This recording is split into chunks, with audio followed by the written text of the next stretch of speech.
Hi everyone, welcome to my Autodesk screencast. My name is Zan Ta and I work for Repro Products in Smyrna, Georgia.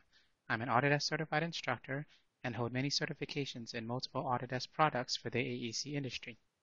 I hope you enjoy my screencasts. If you'd like to see more of my screencasts, please search for VAR 2015, that's VAR 2015, or my name. Please don't forget to give me a thumbs up after you watch it.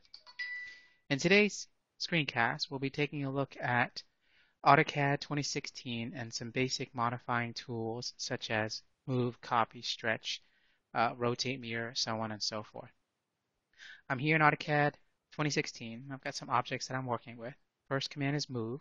Start the command. It'll ask you in the command line to select what you wish to move. You pick the objects that you want to move. When you finish, hit enter.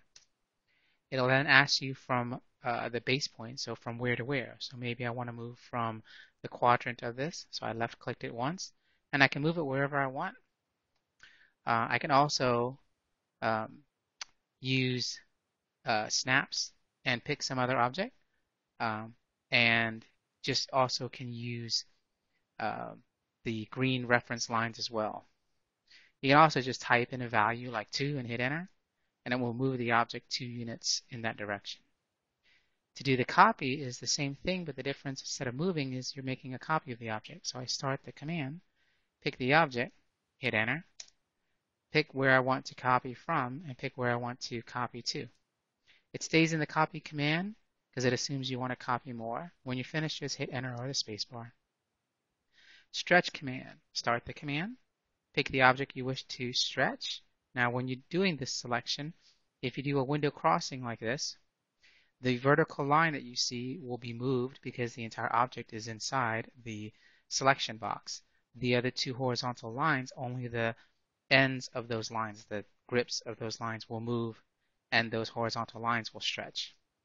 Hit enter because you're finished picking objects, and you can pick anywhere you want and move your mouse and it will stretch the object accordingly. How do I rotate an object? Select the rotate command, then select the object you wish to rotate. Hit enter to finish picking objects for rotation. It'll ask you the base point, so pick a point for it to rotate against. And you can graphically use your mouse and move the direction you want to rotate and click where you want to rotate, or type in a value. And if you type in, say, 23 and hit enter, it will rotate counterclockwise that value. If I want to use the mirror command, I start the command. I pick the object I wish to mirror. I finish picking my object, so I hit enter. And it'll ask you for the first point of the mirror line. I can pick wherever I want. And the second click that I make is its reference to specify the straight axis mirror line. So I click here, and it'll ask if I want to erase the original object. The default is no, so if I hit enter, it makes a mirror of the object. Scale. Start the command, pick the object you wish to scale. Hit enter if you're finished picking objects. Pick a base point for the scaling, and then you can just use your mouse to graphically scale it up or down. You can type in a value, say 2, and hit enter, and it will scale to double the size. Excuse me. Trim command. Start the command. Pick the object you wish to use as the cutting object. When you finish picking objects for cutting, hit enter. It'll ask you, select the objects you wish to trim. Excuse me. So I can pick the side that I want to get rid of, and you can see it will highlight in gray very quickly for you. You can do a crossing selection as well if you need to, and hit enter when you're finished. The extend command, which is underneath it, does the exact same thing, but it extends the object. So I'll select a line to act as my object to extend to. I hit enter, and then I select the objects that I wish to extend, and I hit enter to finish the command. Fillet.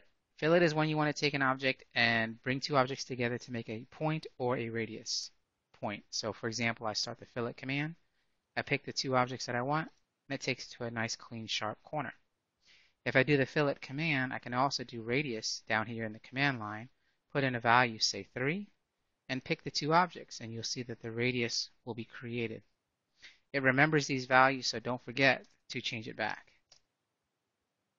The chamfer command allows you to cut the corner of the objects that you're selecting via example distance or angle. So for example, if I say distance, I can say give me a distance of 3, no, let's do a foot, 1 foot, and then the second distance being 3 foot. And then I can pick the object that I want, pick the second object that I want, and if it gives you this warning, it's to let you know that it can't do it because the distances are too great.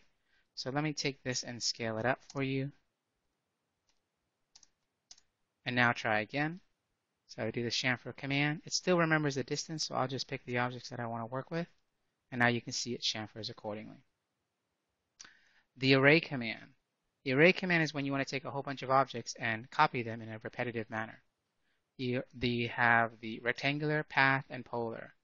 Rectangular array is in an orthogonal manner. So you start the command, select the object, hit enter, and then it automatically goes into the array and gives you some default values, which you can use or just accept it. You can always select it after the fact, and you can also change any of the values in here, or you can use the grips to change and increase or decrease the number of rows or columns that you want, and the sizing and the spacing between columns and rows. Let me undo this for a second. The second array is path array. So path array is if you want to take an object and array it along a path like that.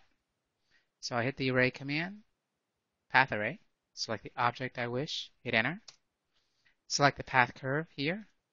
It automatically puts it in. You can change the base point if you need to, for example, and it will reposition the objects. And then lastly is the array that's a polar array. Start the command, select the object, hit enter, pick your point for the rotate the array, and it will automatically put in the default values for you, 6 items. If you're finished, close the array. If not, you can select it, and you can adjust its position and location. You can adjust its diameter. You can adjust the values for the number of items, so on and so forth. So very quickly, this screencast was to show you some basic commands in the modified panel of the Home tab of the ribbon in AutoCAD 2016. Thanks for watching my screencast, and please don't forget to give me a thumbs up.